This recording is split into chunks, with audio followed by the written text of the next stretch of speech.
Good morning and welcome to the start of a brand new week and that of a brand new day. Today is July 27, 2020 and we're live on Stream TV on the front page. We'll take a tour together and find out what's making headline news this beautiful morning. My name is Bismarck Brown. We'll kick off with the daily graphic of today. And the daily graphic comes with a photograph of His Excellency the President Nana Addo Dankwa Akufo-Addo. Banner headline: President relaxes more restrictions. Worship extended to 2 hours. Number of worshippers unlimited. Drinking sports to operate. And it happened yesterday when the President addressed the nation.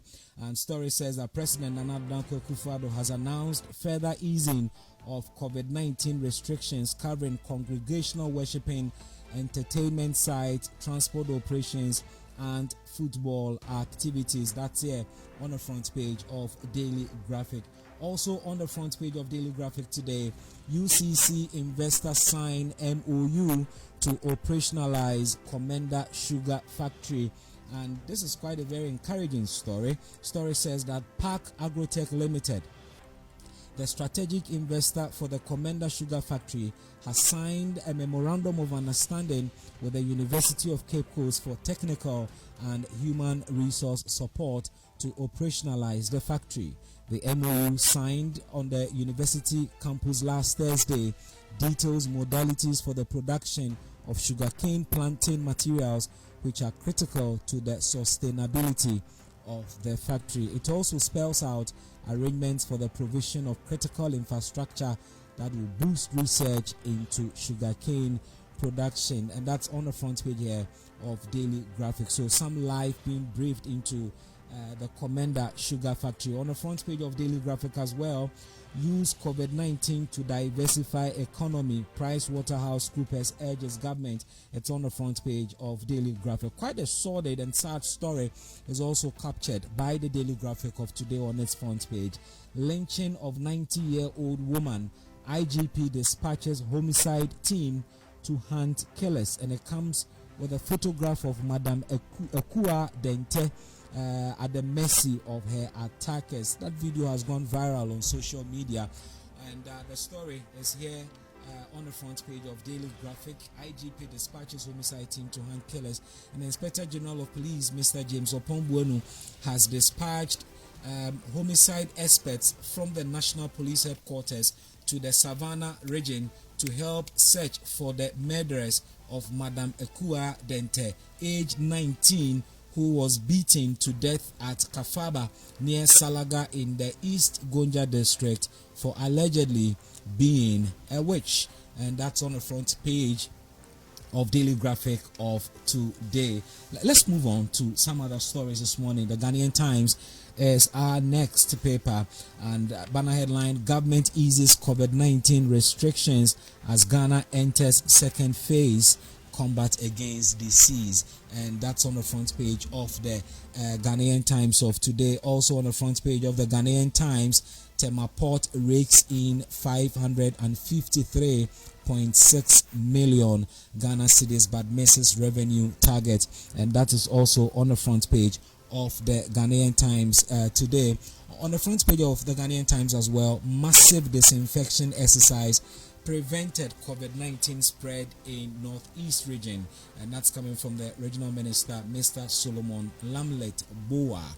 NLA chases Lotto fraudsters, winners to receive prizes is also a story on the front page of the Ghanaian Times. Former President Mahama and his running mate, Professor Jenano Opoku-Agyeman, are on the front page of the Ghanaian Times today. Former President to outdoor running mate today, and the story says that the flag bearer of the National Democratic Congress, John Dramani Mahama, story continues, will today outdoor his running mate Professor Jenana Opoku-Agyeman in Accra.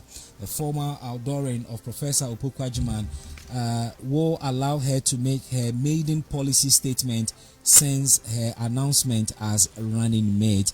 The former Minister of Education and first female Vice Chancellor of the University of Cape Coast was announced as running mate to former President Mahama on July 6 after a long wait amidst suspense. That's on the front page of the Ghanaian Times. Let's move on to Daily Guide of Monday. Daily Guide this morning says 4 million euros Airbus scandal. Mahama government official, one brother faces Amidu.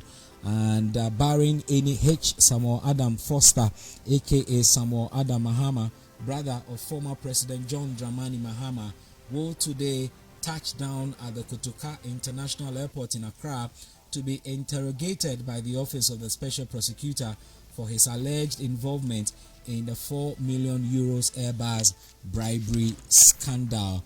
And Daily Guide says that it has learned that Mr. Mahama will be joining a number of Ghanaians who will be airlifted to Accra, who are stranded in the UK, and that will be happening today. So he'll be touching down later today at the Kotoka International Airport. We're told that a ticket was delivered to his home in London, and he's expected to voluntarily join other Ghanaians who will be evacuated to Ghana.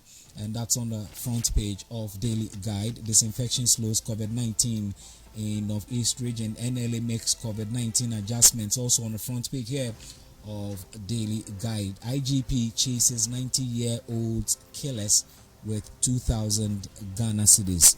How motivational is that? Well, you don't want to look at the money if you have information on the whereabouts of the killers or the people who lynched the 90-year-old woman, alleging that she was a witch.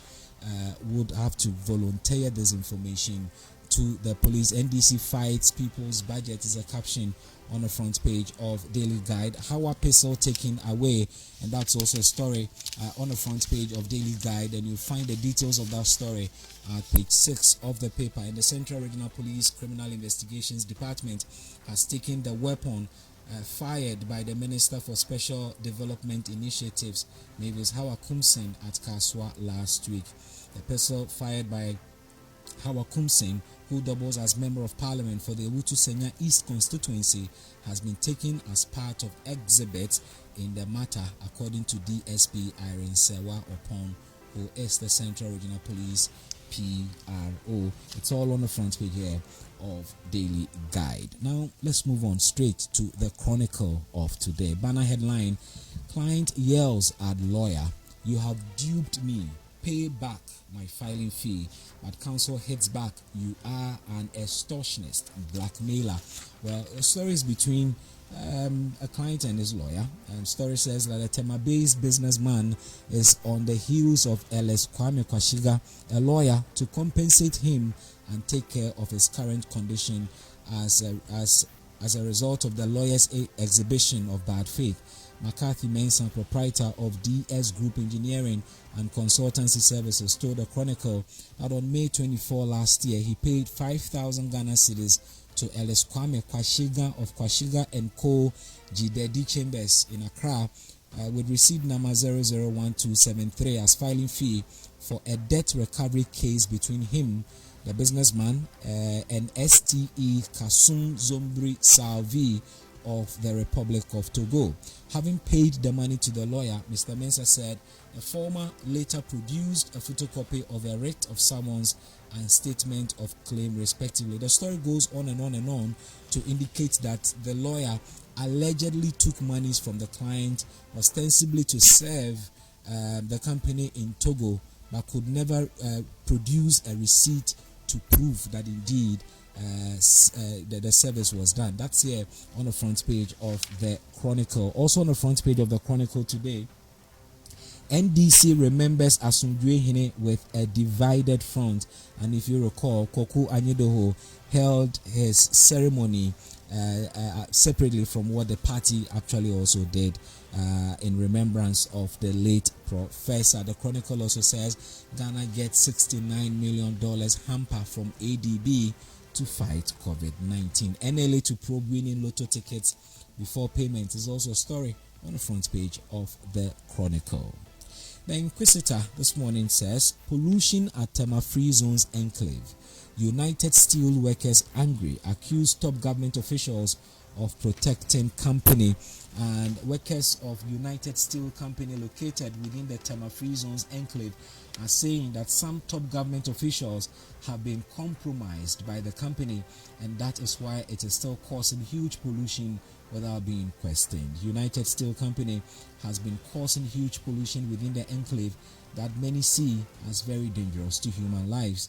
The company snubbed the Minister of Environment, Science and Technology, Professor Kwabena Frimpong recently after the minister had ordered the company to stop production and come out with a roadmap on how to avoid polluting the whole free zone enclave with smoke that emanates from the company. Days after the minister's order, the company went back to production with heavy smoke still emanating from its factory. It's on the front page of the Inquisitor. Peddling of lies against GFA, Comey flays Palmer. And some football politics here. Former Ghana Football Association Executive Committee member Albert Comey has expressed disgust by false remarks concerning the sports governing body's disbursement plan for a COVID-19 relief fund. Upon publication of the intended allocations last week, there have been questions over some beneficiaries, especially the national teams who are believed to be funded by the government of Ghana and thus needed no such support. Tema Youth President and former Black Stars Management Committee Chairman Wilfred Kweku Osei Palmer, who is currently battling the FA at the Court of Arbitration for Sports over his disqualification from the FA's presidential election last year, is reportedly among the critics of the disbursement plan. If you want to find out more, get a copy of the Inquisitor and you will get more. Zoom Lion, Ghana's true friend in COVID-19 era, is a caption on the front page of the Inquisitor. Nana Opoku-Agyeman calls for swift probe into lynching of 90-year-old woman, and you'll find that caption at the top right corner of the Inquisitor. The Daily Statesman is our next paper. Income support for COVID-19 job losses. Victims, churches, mosques, transport, tourism back in full, and that is on the front page of the Daily Statesman of today. And the Daily Statesman also says Akufo-Addo adjudged best president in Africa, and that's a caption on the front page as well, and it's on the front page of the Daily Statesman. NLA reviews timelines for payment of winning tickets and prize, all captured by the Statesman of today. The Informer is our next paper, and Informer says as Army marks 8th anniversary of Mills, Asomdwe Park comes alive. Government to construct national monument in honor of late President. AMI, by the way, is at a Mills Institute, and that's Army, and that's on the front page here of the Informer. Also on the front page of the paper, after threatening security personnel with dismissal, Sami Gyamfi contradicts Mahama, says late President Mills's peace and father for all agenda is still, and that comes to the photograph of the flag bearer of the NDC, John Dramani Mahama. Kaswa Registration Center shooting incident. Security Dawn deflates minister, says her account is full of inconsistency and smacks of premeditation. The Vice President, Dr. Mahmoud Baumia, is also on the front page of the Informer as indigenous contractors demonstrate capacity and capability. Government reciprocates gesture, awards construction of hospitals to local contractors, and that's on the front page of the Informer.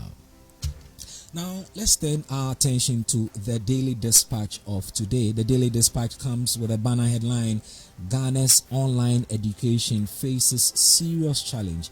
Only 28% households have computer. So one wonders how online education will be effective amidst lack of computers in homes. And it's on the front page of the Daily Dispatch. Media budget review was a manifesto pledge into 2020 elections, and that is coming from the minority leader Haruna Idrisu. It's on the front page of the Daily Dispatch. A minority leader, Haruna Idrisu, has described the mid-year budget review as more of a political pledge. He believes the finance minister's review of the country's mid-year budget was not principled enough.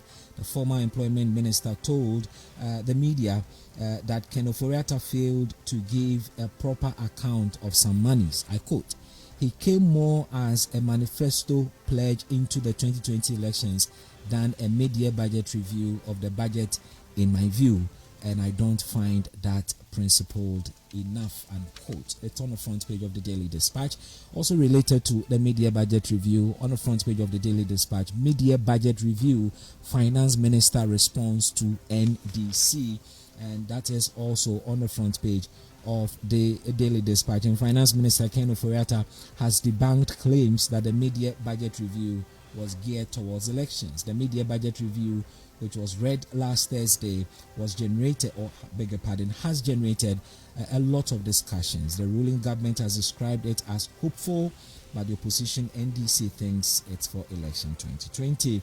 Well, the finance minister is quoted to have said that indeed this is a far-reaching budget review and it is born out of a genuine concern for Ghanaians who have come under tight conditions because of COVID-19, including businesses as well. On the front page of the Economy Times, and that's about the business papers for today, we take the Economy Times, and the paper this morning says government fiscal deficit worsens. That comes to the photograph of Finance Minister Ken Ofori-Atta, and the story says that government fiscal deficit has more than doubled compared with the programmed target for the first half of 2020. From January to June this year, the government's fiscal operations has resulted in a cash basis deficit of 24,345 Ghana cedis, or 6.3% of GDP, compared with a programmed target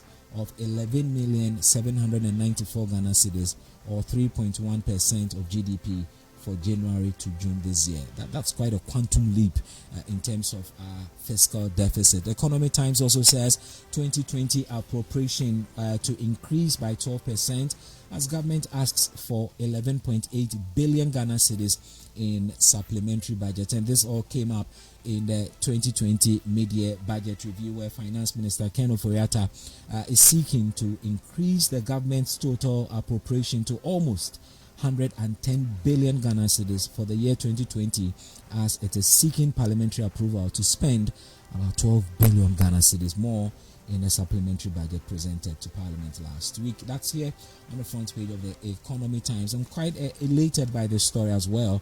Kantanka Automobile granted license as government establishes Automobile Industry Development Center.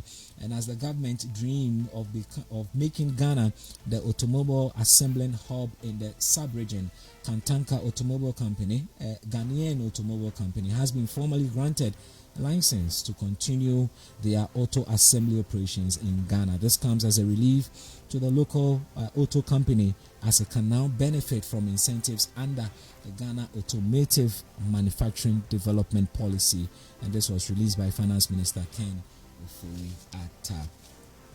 The Business and Financial Times wraps up the local news this morning. We'll certainly be hitting some other headlines regarding stories happening in Africa in a bit. The BNFT says COVID-19 speeds up interest in home ownership. Ghanaians in diaspora looking to buy homes. Renters fear landlords will spike rents due to pandemic. Affordable homes see more demand than luxurious options. So if you are interested in the real estate sector, you want to position yourself well and see what you can cash in. On the front page of the BNFT as well, Akufo-Addo gives 200 million Ghana cedis to 1,000 male entrepreneurs with disability. And President Akufo-Addo, under the Ministry of Business Development and National Entrepreneurship and Innovation Plan, has presented 200 million Ghana cedis to 1,000 physically challenged men under the President Empowerment for Male Entrepreneurs with Disability. It's on the front page of the BNFT. 1D1F companies gets 34 million Ghana cedis tax exemptions amid revenue shortfalls. Temaport records revenue shortfall of 453 million Ghana cedis. It's also a caption on the front page of the Business and Financial Times. That's about it for domestic issues making headline news on the various front pages. Now let's check out what is also happening inside Africa. And in South Africa, there's been a jailbreak but successfully security officers have been able to rearrest all jailbreakers. South Africa jailbreak, prison inmates rearrested, and all 68, I beg your pardon, inmates who escaped from a jail in South Africa's Western Cape last Friday have been rearrested. Prison officials were praised for restoring stability following a 2-day manhunt. The breakout happened after inmates of the prison overpowered staff during an exercise session. They then locked 3 officers in a cell before freeing other prisoners and escaping over a roof, authorities said. And it's here on you can find that at page 5 of Daily Graphic. Also happening in Africa, Kenya police officers arrested after fatal shooting in Garissa, and 2 police officers in Kenya have been arrested in connection with a shooting in which 2 people were killed. The shooting happened at Soko Ngobe market in eastern Garissa County last Saturday during a protest against the arrest of a man suspected of murder. The 2 victims have been named as Aden Abdi Madobi and Muhaideen Adoshibin. Kenya's police watchdog has launched an investigation into the shooting. It will include forensic analysis of the officers' guns. That's about it for news from Ghana and some news happening in Africa. My name is Bismarck Brown. Let's say good morning to our viewers this morning watching us live on Facebook. Isa Mohammed, many thanks and good morning to you. Thanks for joining us this morning. And Isa says, good morning, BB, watching you live now. Great job. William Ofosu Ama is also watching us, also live from Ablekuma Central Constituency. Warren Nyame is also watching us live. Kwame Zanko is watching us live. Many thanks to you guys for watching. And of course, to the only female amongst our viewers this morning, Jamila Suleiman GH is also watching us live. Good morning to you, buddies. And to you, Hughes Boateng, you're watching us live from Kumasi. We appreciate your time this morning. Keep enjoying the front page as we take a tour every morning on the various front pages. Stream TV will certainly stay behind the headlines. Enjoy your day and enjoy Stream TV.